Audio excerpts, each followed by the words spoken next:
1월 16일 토요일 오늘의 기도로 큐티 시작합니다. 하나님, 말씀을 듣는 귀가 무뎌지고 회개의 눈물이 메마른 제 일상이 얼마나 위태로운지 깨닫습니다. 주신 은혜를 특권처럼 앞세웠던 교만을 거두고 매일 살아계신 주님의 음성에 반응하게 하소서. 깨진 심령을 안고 주님을 바라봄으로 믿음의 열매를 맺게 하소서. 예수님의 이름으로 기도드립니다. 아멘. 천국 백성 된 증거, 회개에 합당한 열매. 오늘의 찬송 경배와 찬양, 두 손 들고 찬양합니다. 찬양의 가사를 함께 읽습니다. 두 손 들고 찬양합니다. 다시 오실 왕 여호와께 오직 주만이 나를 다스리네. 나 주님만을 섬기리 헛된 마음 버리고 성령이여 내 영혼 충만하게 하소서. 주님 앞에 내 생명 드리리다. 아멘. 마태복음 3장 1절에서 10절 말씀. 그때 세례 요한이 이르러 유대 광야에서 전파하여 말하되 회개하라 천국이 가까이 왔느니라 하였으니 그는 선지자 이사야를 통하여 말씀하신 자라. 일러스되 광야에 외치는 자의 소리가 있어 이르되 너희는 주의 길을 준비하라 그가 오실 길을 곧게 하라 하였느니라. 이 요한은 낙타 털옷을 입고 허리에 가죽띠를 띠고 음식은 메뚜기와 석청이었더라. 이때 예루살렘과 온 유대와 요단강 사방에서 다 그에게 나아와 자기들의 죄를 자복하고 요단강에서 그에게 세례를 받더니 요한이 많은 바리새인들과 사두개인들이 세례 베푸는 대로 오는 것을 보고 이르되 독사의 자식들아 누가 너희를 가르쳐 임박한 진노를 피하라 하더냐. 그러므로 회개에 합당한 열매를 맺고 속으로 아브라함이 우리 조상이라고 생각하지 말라. 내가 너희에게 이르노니 하나님이 능히 이 돌들로도 아브라함의 자손이 되게 하시리라.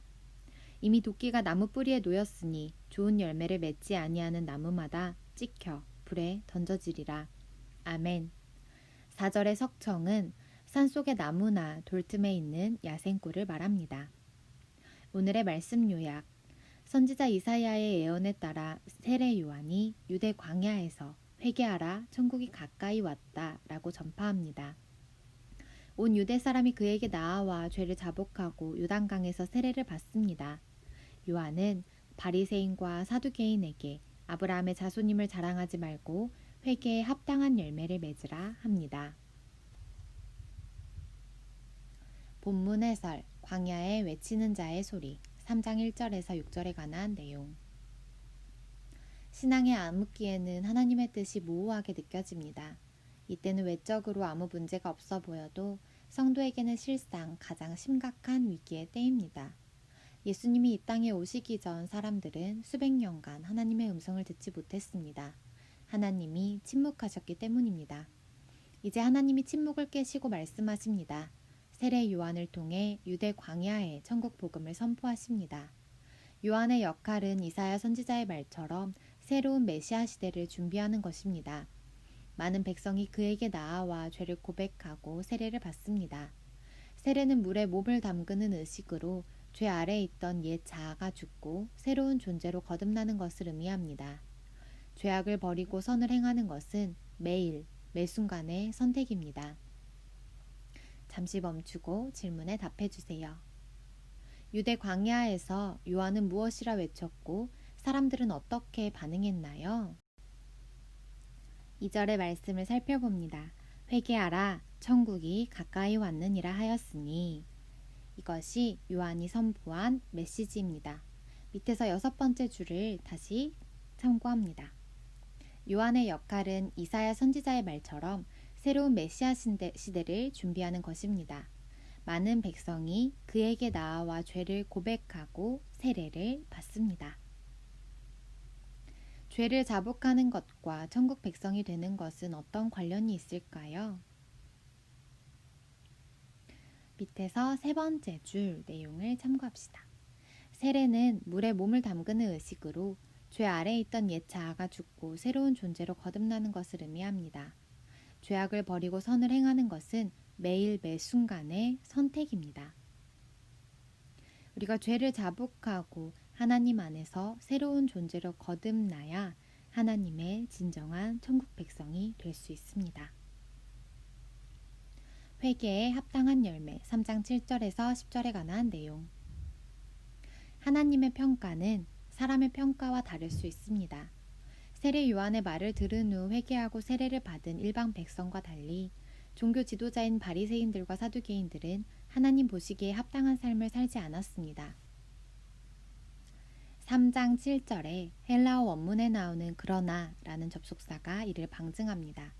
그들은 아브라함의 자손이라는 특권의식에 사로잡혀 있었기에 더욱 회개가 필요했습니다. 회개는 죄에서 완전히 돌이키는 것입니다. 세례 요한은 회개에 합당한 삶의 열매가 없으면 하나님이 도끼로 나무를 찍어내듯이 심판하시리라고 준엄하게 경고합니다. 성도는 이 경고를 엄중히 받아들여 믿음의 고백에 합당한 삶을 살아야 합니다. 잠시 멈추고 질문에 답해 주세요. 바리새인들과 사두개인들이 가졌던 특권의식은 그들 삶에 어떤 영향을 끼쳤을까요? 첫 번째 주, 세례 요한의 말을 들은 후 회개하고 세례를 받은 일반 백성과 달리 종교 지도자인 바리새인들과 사두개인들은 하나님 보시기에 합당한 삶을 살지 않았다고 합니다. 그들은 아브라함의 자손이라는 특권의식에 사로잡혀 있었기에 더욱 회개가 필요했습니다. 하지만 그들은 회개가 쉽지 않았던 것 같죠? 네, 오늘 말씀을 통해 그런 부분들을 깨달을 수 있겠습니다. 내가 버려야 할 특권의식은 무엇이 있을까요? 우리의 삶을 돌아보며 이 질문에 답해 봅시다. 묵상 에세이 하나님 나라의 주연 복음으로 세상을 번역한 12사도 이야기 이동원 LA에서 한 교회를 섬기시는 70세 된 목사님 한 분을 만났습니다. 이주연이라는 목사님 이름을 듣고 목사님 이름이 참 재미있네요 라고 했더니 자신의 이름과 관련된 간증을 나누어 주셨습니다. 그분은 본래 산호세의 큰 교회에서 행정 목사로 평생을 사역했습니다. 은퇴 후에는 LA로 와서 자그마한 교회에서 담임 목사님을 도우며 열심히 섬기고 계셨습니다. 저는 이름이 주연인데 한 번도 주연을 해본 적이 없습니다. 항상 조연이었습니다. 그렇지만 저는 주님이 제게 주연될 사람들을 섬기는 조연의 사명을 주신 것으로 알고 평생 이 사명을 즐겁게 감당했습니다. 백발을 휘날리며 젊은 목사님과 함께 신방을 하고 성도들을 돌아보는 그 모습이 제게 얼마나 깊은 감동을 주었는지 모릅니다. 그래서 이렇게 말씀드렸습니다. 목사님, 하나님 나라에 가면 그 이름을 되찾으실 거예요. 하나님 나라에서는 목사님이 반드시 주연일 거예요. 언젠가 천국에 가면 저는 어쩌면 아무런 상급을 받지 못할지도 모르겠다는 생각을 합니다. 살면서 너무나 많은 사랑과 박수, 인정을 받았기 때문입니다. 하지만 저의 기쁨은 이런 기쁨일 것입니다. 이름도 빛도 없이 주님을 섬겼던 많은 성도가 주님 앞에서 상급과 칭찬과 영광을 누릴 때 저는 뒤에서 그 광경을 바라보는 기쁨으로 충만할 것입니다. 한 절 묵상, 마태복음 3장 8절에서 9절에 관한 묵상. 유대인은 아브라함의 자손이라는 혈통이 종말의 심판에서 자신들을 지켜줄 보루라고 생각했습니다. 하지만 세례 요한은 혈통이 아니라 진정한 회개와 변화된 삶으로 믿음을 증명한 사람만이 심판에서 건진받을 하나님의 자녀라고 선포했습니다. 아브라함은 끝까지 하나님의 말씀에 순종한 믿음의 사람이었음을 기억해야 합니다. 성도는 세상이 덧입힌 허울을 내려놓고 하나님이 기뻐하시는 믿음의 삶을 힘껏 살아내야 합니다. 참된 회개는 하나님의 시각으로 죄를 보기 시작할 때 일어난다. 플로이드 맥클랑. 오늘의 기도 드립니다. 하나님, 말씀을 듣는 귀가 무뎌지고 회개의 눈물이 메마른 제 일상이 얼마나 위태로운지 깨닫습니다. 주신 은혜를 특권처럼 앞세웠던 교만을 거두고 매일 살아계신 주님의 음성에 반응하게 하소서. 깨진 심령을 안고 주님을 바라봄으로 믿음의 열매를 맺게 하소서. 예수님의 이름으로 기도드립니다. 아멘. 하나님의 시각으로 우리의 죄를 보며 하나님 앞에 온전하고 순전한 회개의 기도로 날마다 하나님 앞에 새롭게 거듭나는 우리가 되기를 간절히 소망합니다. 오늘의 큐티를 마칩니다. 감사합니다.